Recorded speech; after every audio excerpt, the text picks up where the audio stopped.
Yeah, you already know this, your boy, the king of Philly, Gilly. Shout out to Mikey T, the movie star, man. We live on Report Card Radio. You already know. Right.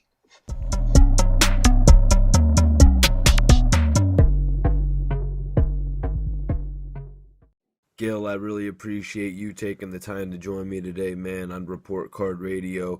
You know, a lot of my fans and followers actually look at your advice as golden. Absolutely. So I wanted to get your reaction today to the passing of Fred the Godson, Gil. It's a blow to his family and his friends and a major blow to hip-hop. Yeah, man, it is, man. And you know what? Fred was a good dude, man. Like, Fred was one of them dudes. If you ain't like Fred or you had something against Fred, like, you really like a nut ass nigga. Cause Fred was just like a good dude. Like, it's only like a few people I met in my life that it was hard. You can't even picture nobody not liking them. Like Ab Lava that was in my clique, Major Figures. Ab Lava, like you couldn't picture a nigga not with Ab as a person because niggas was such good people that it's like, how could you not with Fred? How could you not Lava? Like, you know what I'm saying? So Fred was a good dude, man. And just the sad part about it is, you know, he had to die alone, man. You know what I'm saying? He in the hospital. Can't nobody come see him. Can't nobody visit him. Like, he just laying in the hospital, and then you just check. Like, that's got to be some of the saddest shit in the world, man. Gil, what was your initial reaction to Fred's passing? I know a lot of people took to the internet. What was your initial reaction? It was just like, damn, I felt bad for his family. You know what I'm saying? Because let's be for real, when you got the coronavirus, you're isolated. It's not like your peoples could come visit you. But I mean, if he was in the hospital for 12 days, he was in the hospital for 12 days all by himself. Ain't nobody by his bedside. And then you just die. And then when you die, you can't even get the proper funeral because everybody's still in isolation. So you might get a funeral with 2, 3, 4 people at your funeral. Like, and I mean, that's just... I know you recently did some work with Fred. What do you think his legacy will be in hip-hop when it's all said and done? I mean, he was a spitter. I mean, he was a spitter. He was, even though he didn't have all the accolades, the platinum records, and he was a spitter that you had to respect because he talked that shit. And he expressed himself in a good way. You know what I'm saying? Like, like me, I know I was blackballed. You know what I'm saying? So that's why I was never gonna go triple platinum. I was never gonna get a true opportunity. But at the end of the day, y'all gonna respect my mouthpiece. Feel me? Y'all gonna respect this shit that I'm talking. Y'all ain't got no choice but to do that. Gil, could you take me back to when you first met Fred the Godson? Oh man, that was years ago, man. Like, I don't even remember my first encounter with Fred the Godson because I knew him so long. Like I don't even remember my first encounter with him. You know what I mean? I know I was in New York and we was introduced to each other from somebody. I can't quite remember, man. I smoked too much, Mikey. But ever since then, it was all love. Like, I just shot a video with Fred in the last year. You know what I'm saying? We shot a video together up in, like Redden or something. We did it, me, him, and some other kid named Mooka.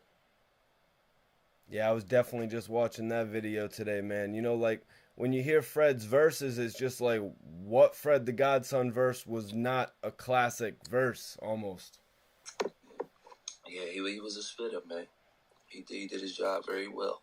That's something nobody can take away from him. This really hit home for hip-hop. Do you think the coronavirus will have any more hip-hop casualties? Well, I pray it doesn't. You know what I mean? But, only God know that. Everybody got, God got a plan for everybody. And, once his plan is in place, it ain't nothing we can do about it. So, I hope don't nobody else die. Whether it's a rapper, singer, regular person, fucker that work for SEPTA or a lawyer or, a doctor. Or I hope don't nobody else pass from it. You know what I'm saying? But hopefully not. You know what I'm saying? I guess that sort of plays into what you were saying about Atlanta, and then you noticed it yourself while you were driving around in Philly, and even me riding around in Connecticut. I see a lot of people out in the by the marinas. Well, at the end of the day, man, obviously those people don't take it as serious as me. You know what I mean? My family. Hopefully they don't catch it. You know what I'm saying? Hopefully we coronavirus free. I don't think we are because they keep saying there's more cases every day. But people going to do what they want to, man. And some people got the mindset of I'm not living in fear of nothing. I'm gonna go outside. I'm okay. Well, I don't really call that living in fear. I call that living in intelligence. You know what I mean? Living in a smart way. But some people call it fear. So, like I had a girl on my live tell me this shit ain't real, and I'm like, I know 4 people that died from this shit in a month. I don't know 4 people that's died in a month in my whole life. Like, so yes, bitch, it's very real. You better get your mind right. But she is a young girl, 24. This is not real. The government's lying. I'm on my way out now. So that's some people's mindset, man. So in saying that, Gil, how do you keep the Rona away and live a healthy lifestyle, you and your family? I mean, we just doing what everybody else doing, quarantining, Mikey. Hoping that shit don't jump up on us, man. I can respect that, man. It's good to actually get to talk to you, because Philly is a frequent spot for me, so it's kind of hard for me not being able to come to and from Philly. All right. Yeah, Philly, like I wouldn't say your second home. I would say probably your third. Because of Florida, right? Miami's your second. Facts. I know you, Mikey. All right, Gil. So I need one positive ARAB story for the Report Card Radio audience, because at one point you had actually told me that you had done something to help every single Philly hip hop artist. What was that you had done for ARAB? I'm pretty sure I'm probably I got one time. Okay, so Cosmic Kev called me. You know what I'm saying? He was like, yo, who should I get on the Come Up show, man? Blah, blah, blah, blah, blah, blah, blah. We was thinking of some people that he should get on the Come Up show. And I said, you know what? No, fuck that. Get Ab on there. Get AR on there. You know what I mean? He gonna join up. And this was years ago when Ab was just really, you know what I mean, setting his feet. And, setting his feet down in the concrete. You know what I'm saying? And he was like, you know what? Yeah. Damn, I don't know nobody got a number on him. Hold on. I got a number on him right here. Yo, Ab. Yo, yeah, it's me and Cosmic Kev on the phone, bro. You want to do the Come Up show? Yeah, you're fucking right. Yeah, all right. Cool. Here you go. So, that's the type of shit I do. But, Ab was a solid nigga out here, man. You know what I mean? I just wish that some of the things he did on social media he didn't do. You know what I'm saying? But, you can't cry over spilled milk. You know what I'm saying? But Ab was a solid dude out here. You know what I mean? He was just trying to break through in the rap game. Shout out to him and the whole OBH, man. On a positive note, Gil, ARAB had actually told me that when he was younger, he actually watched you and the major figures coming up in the hip-hop industry. What were your thoughts when Cassidy actually gave him an opportunity within Larceny Family? Well, it depends on what you look at as an opportunity. I mean, what opportunity did Cass really give him? You know what I'm saying? I can't say I gave you an opportunity. We just was hanging together. I don't know. Do they got a bunch of music out? Well, I mean, they did a lot of freestyles together on that same platform, the Cosmic Kev platform. But that's Cosmic Kev looking out. You know what I'm saying? That's a difference. You know what I mean? Like every interview I seen with AR after Cassidy, he basically said Cassidy was trying to play him. You know what I'm saying? So, not taking nothing away from Cassidy because, you know, I guess if Cassidy did some work with him, I guess he did help him. You know what I mean? Because Cassidy was the bigger artist at the time. And if I'm the bigger artist at the time and I do some work with you, then I guess that is helping you. But you know what I mean? I don't really feel as though Ab looked at it that way. But you know, I'm not here to speak for AR Ab or none of the OBHU. I'm not here to speak for Cassidy or none of the Larceny family. But I'm saying I don't think that Ab looked at it as though it was just seeing the interviews that he did after he left Cassidy. He said something about Cassidy had him sleeping on the couch or some shit he was saying. You know what I mean? Like that. So I don't really think he looked at it like that. I think he looked at it like, okay, I hung around Cassidy. I might have learned a lot of things about the music industry. Let me go apply it to my real life now. So, you know, Gilly, I want to ask you, really, I got to ask you, being the king of Philly, I wanted to speak with you about the online attack and the Philly, even people from Philly saying that Dark Low is a snitch for the conversation that he had with the feds. Could you speak on that? Man, at the end of the day, man, Dark Low got an ongoing case, man. You know what I mean? I don't know if they went to trial yet. I don't know. So, for me, man, that ain't really none of my business. You feel what I'm saying? So, you know, I don't really get into that, Mikey T, man. One thing I do, man, I just do what I do. And, you know, and I stick to what I do, man. And what I do is $1 million worth of game. What I do is $1 million worth of game records. What I do is mac and cheese, my sons. And you know what I mean? Like, that's still an ongoing investigation. So it's yet to see, it's yet to see what any of it is. You know what I'm saying? I mean, well, not investigation, but an ongoing trial type of thing. I think Dark Low still facing charges, got to go to trial. So for me, man, I don't really got no comment on that. I don't really got an opinion on that. All right, Gil, I got to respect that, man. I got to respect that, but maybe I could ask you, are you aware of a term, self-snitching? Is that a term?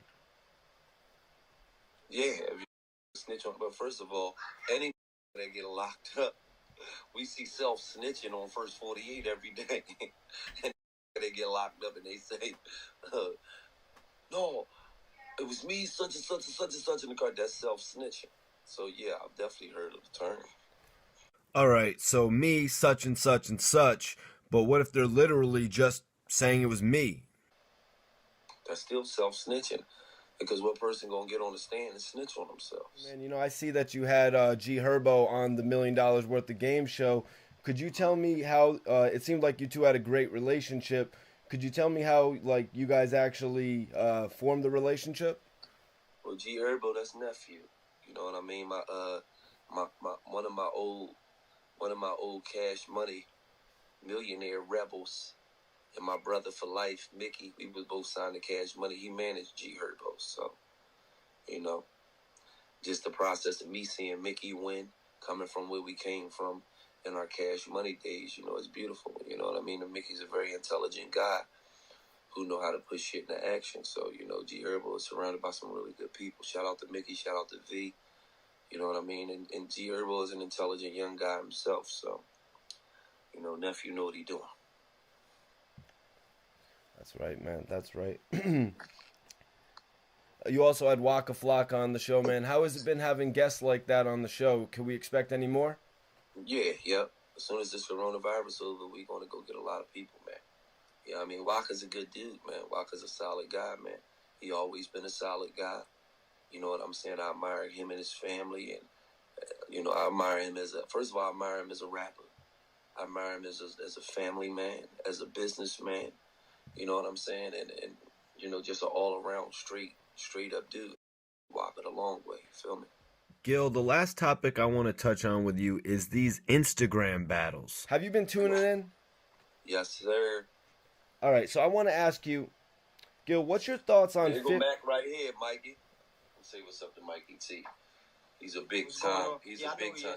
Yeah. Yo, Mac, let me get your take right before we jump into this next exclusive, man. If it was an Instagram battle, 50 Cent, Ja Rule, who's taking that one? 50 Cent. All right, 37 Mac says 50 Cent. Who you say? I say maybe 50 Cent. I thought you. But Ja Rule, battle, like you know, they play the songs back and forth, like how. Yeah, 50 Cent. Yeah, 50 Cent. I mean, but Ja Rule got a lot of hits. Ja Rule got a lot of Ja hits. Rule songs, but I think 50 Cent though. Yeah, I think 50 just because 50 gonna come more on street shit. You know what I mean? I thought you meant like box match. No. You know, and on street shit, I mean, on battles, you know, the more street shit is always gonna win. You know what I mean? Ja Rule had a lot of girly records. You know what I'm saying? So could it be interesting, or should they just leave it alone, though, Gil? I mean, no, it would definitely be interesting because Ja Rule ain't no hoe. It's not like Ja Rule. Ja Rule got mega hits. You know what I'm saying? It's not like Ja Rule is just some nigga who, no, he's so full of records too. You know what I'm saying? But I just think 50, you know, had not necessarily a better body of work, but 50 Cent shit is going to be more street and more gutter, more ring out in the club, more, you know what I mean, where, you know, Ja Rule had a lot of his, like, I'm living it up, what I do. That was a banger.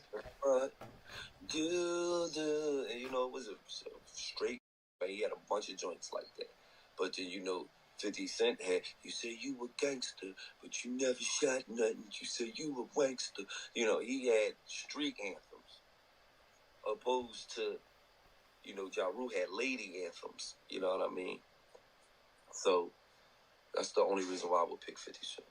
But let's look at the realistic of it, Gilly. You're a songwriter. Mm-hmm.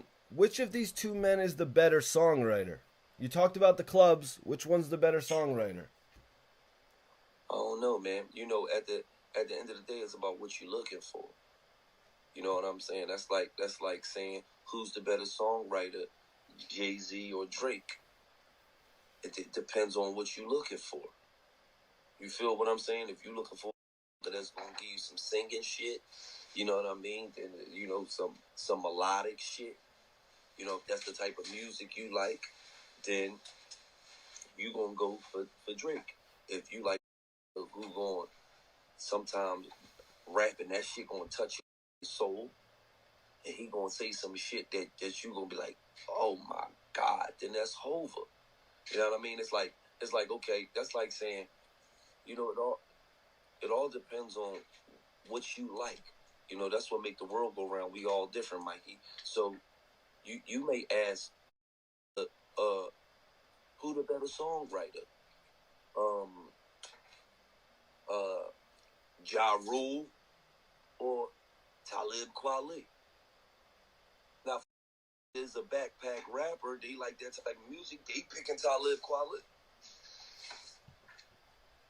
You feel what I'm saying? You know, another thing I'm thinking is, like, is this one too personal to put on live stream? You know, because I think that feud, you know, it was a little bit more worse than you and Wayne. Because I could see you and Wayne being on the live stream together, but their feud was a little bit more personal. Right. Yeah. Well, you know, but see, at the end of the day, it's all about what they're trying to accomplish from it. You know what I mean? Because at the end of the day, that would be the biggest live back and forth that they ever had. I don't care who battle, unless you get Drake versus Jay-Z. Ain't going. It's not. That's the only battle that you could do on live that could possibly almost come close to the numbers that Ja Rule and 50 Cent gonna do. Because guess why? People know they don't each other. People know. Then people gonna go on there just to see the antics that 50 Cent gonna pull off, because they know he gonna do some crazy shit. You feel what I'm saying? So it's like, you know, that would break the internet, literally. That shit would crash the internet if 50 and Ja did that. But I don't really think, 50 Cent is in a whole different headspace, man. That nigga's cleaning up, man. That nigga got shows on ABC, man, and shit like that, man. You feel what I'm saying? So for him, it's like a rap battle. Come on, man. I'm producing 4 shows this year, man. I ain't got no time for that shit. Damn. I was going to ask you if you could put 2 people up against each other in an Instagram battle, who it would be.